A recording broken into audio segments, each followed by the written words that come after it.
करते हैं हमारे पास क्या, डायगोनल मैट्रिक्स की। तो डायगोनल मैट्रिक्स हमारे पास क्या होती हैं, अभी मैंने आपको बताया था स्क्वायर मैट्रिक्स के बारे में, फिर मैंने आपको बताया था रेक्टेंगुलर मैट्रिक्स के बारे में, इसी तरह से बताया था आइडेंटिटी या यूनिट मैट्रिक्स के बारे में। तो अब हम बात कर रहे हैं किस मैट्रिक्स की, डायगोनल मैट्रिक्स की। तो जो डायगोनल मैट्रिक्स होती है हमारे पास वो क्या होती है, डायगोनल मैट्रिक्स सबसे पहले हमारे पास डेफिनेशन की अगर हम बात करें तो आपकी बुक में भी राइट है वो। तो डायगोनल मैट्रिक्स हमारे पास होती है a square matrix which has non diagonal element is zero, that is called diagonal matrix. कहने का मतलब क्या है हमारे पास, कहने का मतलब ये है कि आपके पास जो डायगोनल मैट्रिक्स होती है वो सबसे पहले कौन सी मैट्रिक्स होती है, सबसे पहले वो होती है स्क्वायर मैट्रिक्स, और which has non diagonal element is zero, that is called diagonal matrix. For example लिया, जैसे मैंने एग्जाम्पल से समझाता हूं। जैसे कोई मैट्रिक्स है आपके पास इस तरह से, ये ले लिया मैंने 2 0 0 3, जैसे ये 2 क्रॉस 2 ऑर्डर की मैट्रिक्स है।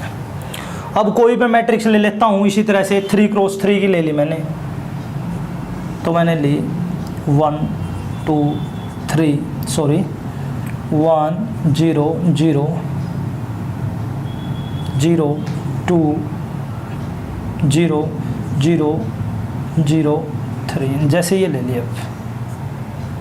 तो मैंने क्या बताया है, डायगोनल जो मैट्रिक्स आपके पास होती है सबसे पहले तो वो कौन सी मैट्रिक्स होनी चाहिए, स्क्वायर मैट्रिक्स।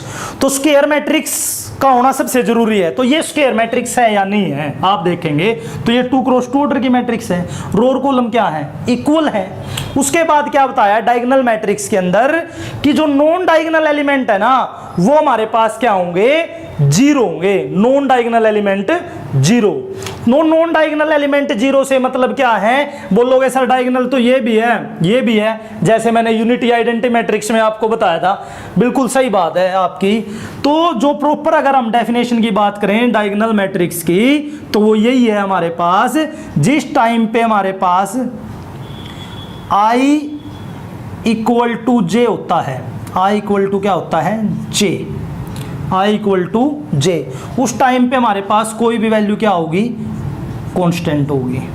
और जिस टाइम पे हमारे पास I नॉट इक्वल टू क्या होगा, जे होगा, उस टाइम पे रिजल्ट क्या होगा, जीरो होगा।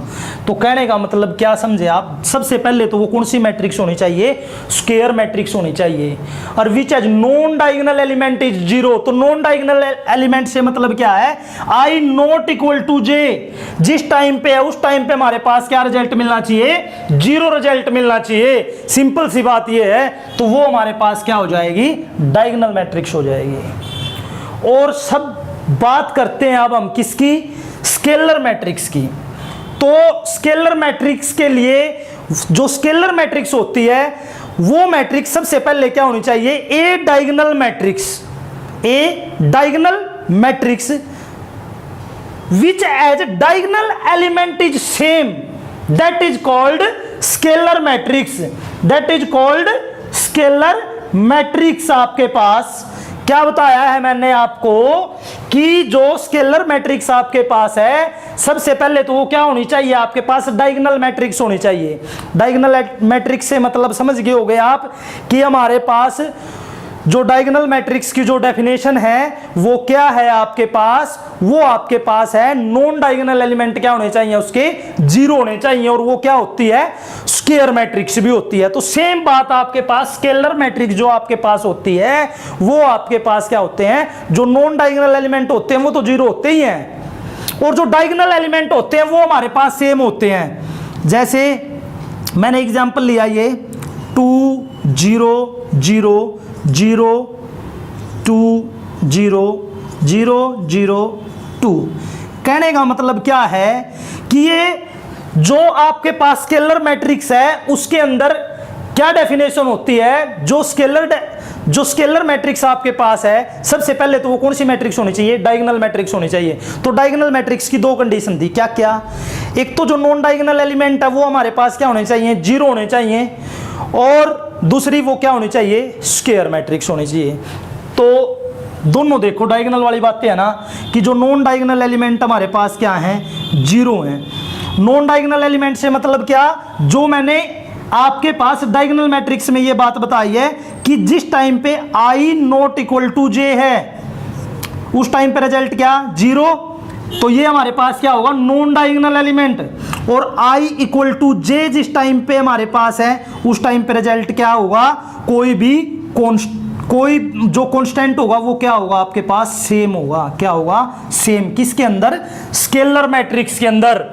और हमारे पास जो डायगोनल मैट्रिक्स होगी उसमें जो कांस्टेंट होगा हमारे पास वो कुछ भी हो सकता है। यही डिफरेंस है हमारे पास किस में, स्केलर मैट्रिक्स में और डायगोनल मैट्रिक्स में। कि जो स्केलर मैट्रिक्स है उसके अंदर हमारे पास क्या होगा, ए डायगोनल मैट्रिक्स। सबसे पहले तो वो क्या होगी, ए डायगोनल मैट्रिक्स। और उसके बाद क्या होगी, जो उसके diagonal element, whose diagonal element is same, that is called scalar matrix. That is called scalar matrix. A matrix is said to be to diagonal and the diagonal element is same, that is called scalar matrix। तो I equal to J से मतलब आप समझ गए होंगे, जिस time पे हमारे पास result I equal to J means I क्या डिनोटेड करती है, रो, और J क्या डिनोटेड करती है, कॉलम। तो जैसे अब ये मैट्रिक्स है आपके पास, मैं इसी को इस तरह से राइट करता हूं, A11 A12 A13 A21 A22 A23 A31 A32 A33। कहने का मतलब क्या है, A11 से मतलब हमारे पास फर्स्ट रो फर्स्ट कॉलम। जिस टाइम पे फर्स्ट रो और फर्स्ट कॉलम हमारे पास क्या है, सेम है, उस टाइम पे K क्या डिनोट कर रहा है, कोई भी कांस्टेंट वैल्यू होगी वो क्या होगी, सेम होगी। इसी तरह से A22 हमारे पास, तो A22 पे I और J क्या है आपके पास, सेम हैं, तो भी आपके पास क्या होगा, I और J जब आपके पास सेम है तो वो K की जो कांस्टेंट की वैल्यू होगी वो क्या होगी, सेम होगी। इसी तरह से A33 की वैल्यू आपके पास क्या है, 2 है, तो उस टाइम पे कांस्टेंट हमारे पास क्या होगा, सेम होगा। डायगोनल एलिमेंट आपके पास क्या होगा, सेम होगा। That is called scalar matrix. समझ गए होगे कि आपके पास ए स्क्वायर मैट्रिक्स, सबसे पहले तो वो क्या होगी, स्क्वायर मैट्रिक्स होगी। और जो स्क्वायर मैट्रिक्स होगी, जो स्क्वायर मैट्रिक्स होगी और नॉन डायगोनल एलिमेंट जीरो हो जाएंगे, वो हमारे पास क्या होगी, डायगोनल मैट्रिक्स होगी। तो स्केलर मैट्रिक्स की जब मैंने बात की तो स्केलर मैट्रिक्स में मैंने आपको क्या बताया कि वो मैट्रिक्स सबसे पहले क्या होगी, डायगोनल मैट्रिक्स होगी। बट क्या चेंजिंग है, जो आपके पास जो डायगोनल एलिमेंट है वो हमारे पास इस मैट्रिक्स में क्या हो जाएंगे, सेम हो जाएंगे। That is called scalar matrix. तो अब हम बात करते हैं एक्सरसाइज 3.1 की। वैसे तो हमारे पास मैट्रिक्स और भी हैं, जैसे जीरो मैट्रिक्स की अगर मैं बात करूं तो all element is zero, that is called zero matrix. इसी तरह से मैट्रिक्स के काफी टाइप्स हैं, जैसे जैसे एक्सरसाइज में जिस जिस मैट्रिक्स का यूज होगा हम साथ साथ करेंगे। ट्रांसपोज मैट्रिक्स होगी, तो काफी मैट्रिक्स है। इसी तरह से हमारे पास मैट्रिक्स होगी, स्क्यूस मैट्रिक्स होगी। जो जो एक्सरसाइज में जिस जिस मैट्रिक्स का यूज होगा हम साथ साथ करेंगे। तो अब हम बात करते हैं एक्सरसाइज 3.1 की। तो देखते हैं हमारे पास एक्सरसाइज 3.1।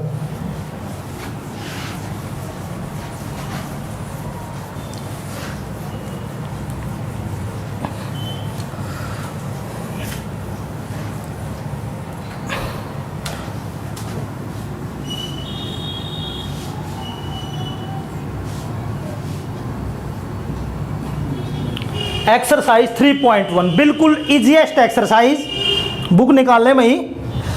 फर्स्ट जो क्वेश्चन आपके पास है, इन द मैट्रिक्स ए, कोई ए मैट्रिक्स आपके पास है, ध्यान से समझे, बिल्कुल इजीएस्ट क्वेश्चन। कोई ए मैट्रिक्स आपके पास है इस तरह से, तो आपके पास जो A11 है वो आपके पास है 2, A12 आपके पास क्या है, A11 जो आपके पास है वो आपके पास क्या है 2, A12 आपके पास है 5, A13 आपके पास 19, A14 आपके पास -7। इसी तरह से हमारे पास सेकंड रो के अंदर क्या है 35, -2, 5/2, और 12, और थर्ड रो के अंदर हमारे पास क्या है, √3, 1, -5 और आगे है मेरे पास 17। ये है, ये हमारे पास कोई ये मैट्रिक्स गिवन है। तो क्या हमने फाइंड करना है, फर्स्ट क्वेश्चन के अंदर देखेंगे। तो फर्स्ट क्वेश्चन के अंदर बताना हमने the order of matrix, simple सी बात, ये आपको बेसिक में बता दी। दी ऑर्डर ऑफ मैट्रिक्स जो फर्स्ट पार्ट आपके पास है उसमें हमने क्या बताना है, दी ऑर्डर ऑफ मैट्रिक्स। ये कितने ऑर्डर की मैट्रिक्स है, सिंपल क्वेश्चन बिल्कुल। The order of matrix first part में, दी ऑर्डर ऑफ मैट्रिक्स। तो देखेंगे एक बार, फर्स्ट पार्ट है ये आपका दी ऑर्डर ऑफ मैट्रिक्स। तो ये कितने ऑर्डर की मैट्रिक्स है, तो ऑर्डर किस टाइम पे पता चलेगा, ऑर्डर मैंने आपको बताया था कि चेक करेंगे उस मैट्रिक्स के अंदर कितने रो हैं और कितने कॉलम हैं, वो आपके पास पता चल जाएगा कि ये कितने ऑर्डर की मैट्रिक्स है। तो देखते हैं हम सिंपल क्वेश्चन। तो हमने देखा 1, 2 और 3, कितने रो है हमारे पास, 3। और इसी तरह से अब कॉलम चेक करते हैं, 1, 2, 3, 4। तो कॉलम कितने हमारे पास, 4। तो कितने ऑर्डर की मैट्रिक्स होगी ये, 3 क्रॉस 4। कितने ऑर्डर की मैट्रिक्स होगी, 3 क्रॉस 4, मींस 3 रो हैं और कॉलम कितने हमारे पास, 4। तो ये कितने ऑर्डर की मैट्रिक्स होगी, 3 क्रॉस 4। एक बात हमने ध्यान रखनी है, फर्स्ट टाइम पे हम किसको राइट करेंगे, रो को राइट करेंगे। तो 3 रो हैं और कॉलम हमारे पास कितने हैं, 4। तो ये मैट्रिक्स होगी हमारे पास 3 क्रॉस 4 की। सेकंड पार्ट क्या है इसी का, सेकंड पार्ट में बताया गया है इसमें कि दी नंबर ऑफ एलिमेंट, इसके अंदर एलिमेंट कितने हैं। तो मैंने बताया था जितने ऑर्डर की वो मैट्रिक्स है उनको हम क्या कर देंगे, मल्टीप्लाई कर देंगे, वही हमारे पास क्या आ जाएंगे, नंबर ऑफ एलिमेंट आ जाएंगे। तो नंबर ऑफ एलिमेंट बताना है सेकंड पार्ट में, क्या बताना है, द नंबर ऑफ एलिमेंट। तो देखेंगे द नंबर ऑफ एलिमेंट, तो कितने एलिमेंट होंगे, 3 4 जा 12 एलिमेंट होंगे हमारे पास। कितने एलिमेंट होंगे, 12। अब हम बात करते हैं थर्ड पार्ट की। थर्ड पार्ट हमारे पास क्या है, थर्ड पार्ट में हमने फाइंड करना है, देखें क्या है थर्ड पार्ट। थर्ड पार्ट में हमने फाइंड करना है A13 की वैल्यू, और किसकी वैल्यू फाइंड करनी है, A21 की वैल्यू फाइंड करनी है, और हमने किसकी वैल्यू फाइंड करनी है, A33, और देखेंगे A24, A23। तो जो भी है हमारे पास, इन A13 की वैल्यू हमें बतानी है, A21 की वैल्यू हमें बतानी है, A33 की वैल्यू हमें बतानी है। तो देखें बिल्कुल आसान सी बात मैं बता चुका हूं आपको। A13 से मतलब हमारे पास क्या है, A13। तो A13 से मतलब हमारे पास क्या है कि भाई फर्स्ट रो और हमारे पास थर्ड कॉलम, फर्स्ट रो और थर्ड कॉलम। A13 से मतलब क्या है हमारे पास, जो A13 मीन्स AIJ। तो मैंने बताया था आपको I डिनोटेड रो और J डिनोटेड कॉलम। तो हमने देखा कि हमारे पास A13 पूछा गया कि भाई फर्स्ट रो और थर्ड कॉलम। फर्स्ट रो देखो ये है और थर्ड कॉलम कौन सी है, ये हमारे पास। तो A13 की वैल्यू हमारे पास क्या होगी, A13 की वैल्यू हमारे पास क्या होगी, 19। क्लियर। इसी तरह से A21 की वैल्यू बतानी है, 21 means second row first column, second row first column क्या हो गया, 35। इसी तरह से A33 की वैल्यू बतानी means third row third column, third row ये है और थर्ड कॉलम मेरे पास क्या है, ये है, तो -5 हो गया। इसी तरह से A24 की वैल्यू फाइंड करनी है, 24 means second row fourth column, second row ये है और फोर्थ कॉलम ये है मेरे पास, तो क्या हो गया 12। अब A23 की वैल्यू, तो सेकंड रो और थर्ड कॉलम, सेकंड रो ये है आपके पास और थर्ड कॉलम क्या आपके पास, थर्ड कॉलम ये है आपके पास। तो A23 की बात की हमारे पास, तो क्या रिजल्ट आ गया 5/2। ये हमारा हो गया फर्स्ट क्वेश्चन में। तो अब देखेंगे सेकंड क्वेश्चन क्या है। सेकंड क्वेश्चन, तो तो सेकंड क्वेश्चन बिल्कुल आसान क्वेश्चन आपके पास है। If a matrix has 24 element what are the possible order it can have, what if it has 13 element. क्या कहा गया है आपके पास, कोई आपके पास 24 कोई मैट्रिक्स आपके पास क्या कहा गया है, आपके पास बोला गया if a matrix has 24 element, किसी मैट्रिक्स के अंदर 24 एलिमेंट है तो उसको आप किस तरह से राइट करोगे, किस तरह से वो मैट्रिक्स पॉसिबल होगी। और उसके बाद हमने बताना है कि जिस तरह से वो 24 एलिमेंट की मैट्रिक्स पॉसिबल होगी उसी तरह से हमने किसको बताना है, 13 एलिमेंट की मैट्रिक्स को बताना है कि उसको किस तरह से आप राइट करेंगे। तो देखेंगे सिंपल सी बात यह है, कितने एलिमेंट्स की कोई मैट्रिक्स है, 24 एलिमेंट की है, तो क्या हो सकता है आपके पास 1 रो 24 कॉलम हो सकते हैं। इसी तरह से 2 रो हो सकते हैं, 12 कॉलम हो सकते हैं आपके पास। 3 रो हो सकते हैं, 8 कॉलम हो सकते हैं। इसी तरह से 4 रो हो सकते हैं, 6 कॉलम हो सकते हैं। फिर हमारे पास क्या हो सकता है, आगे हमारे पास ये भी तो हो सकता है 24 रो हो सकते हैं, 1 कॉलम हो सकता है। 12 रो हो सकते हैं, 2 कॉलम हो सकते हैं। 8 रो हो सकते हैं हमारे पास, 3 कॉलम हो सकते हैं। इसी तरह से 6 रो हो सकते हैं, 4 कॉलम हो सकते हैं। और तो नहीं कोई किसी तरह से पॉसिबल हो सकती। अब 13 के लिए बोला गया है, किसके लिए बोला गया है, 13 के लिए। ये तो हमारे पास किसकी थी, 24 एलिमेंट के लिए। तो जो 24 एलिमेंट्स की कोई मैट्रिक्स आपके पास होगी तो उसको आप कितने तरीके से राइट कर सकते हो, इतने तरीके से राइट कर सकते हो, आप समझ गए होगे। अब बात कर रहे हैं हम किसकी, 13 एलिमेंट्स की कोई मैट्रिक्स है तो उसको किस तरह से आप राइट करेंगे। क्या होगा आपके पास, या तो 1 रो होगी, 13 कॉलम होंगे, या फिर क्या होगा 13 रो होंगे, या फिर 1 कॉलम होगा। सिंपल सी बात है, जो उसके मल्टीपल होंगे वही उतने ही ऑर्डर की वो मैट्रिक्स पॉसिबल होगी हमारे पास। तो हम इस तरह से इसको फाइंड कर लेंगे। जो थर्ड क्वेश्चन है वो आपके पास सेम है, डू योरसेल्फ। अब देखते हैं फोर्थ क्वेश्चन। तो फोर्थ क्वेश्चन देखेंगे अब आपके पास क्या है, क्वेश्चन नंबर 4।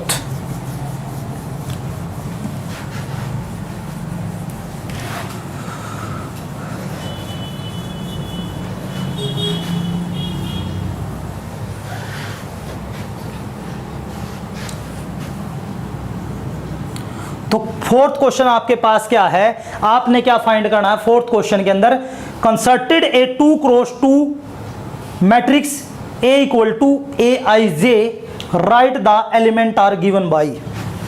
ये आपके पास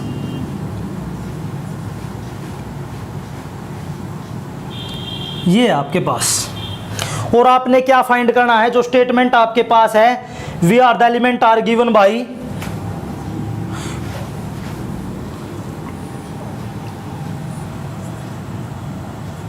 इक्वल टू आपके पास i plus J by 2। Second part आपके पास a i J I by जे, और थर्ड पार्ट आपके पास a i J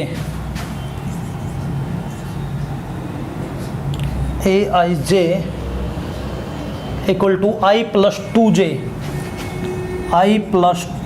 2j complete square by 2। ये थर्ड 3 पार्ट है। और आपने क्या करना है, कोई मैट्रिक्स फाइंड करनी है, कितने ऑर्डर की, 2x2 ऑर्डर की कोई मैट्रिक्स आपने फाइंड करनी है। जिस टाइम पे हमारे पास aij equal to i plus J by 2 है, उस टाइम पे हमने क्या करना है, 2x2 ऑर्डर की कोई मैट्रिक्स फाइंड करनी है। तो सिंपल सी बात है, आपको पता है 2x2 ऑर्डर की मैट्रिक्स को आप क्या राइट कर सकते हो। तो आपको पता है 2x2 ऑर्डर की मैट्रिक्स क्या होती है, a11 a12 a21 a22। कहने का मतलब क्या होता है, आपके पास जो 2x2 ऑर्डर से मतलब कि जिस मैट्रिक्स के अंदर 2 रो होते हैं और 2 क्या होते हैं, कॉलम। तो टोटल एलिमेंट कितने, 4 एलिमेंट होंगे।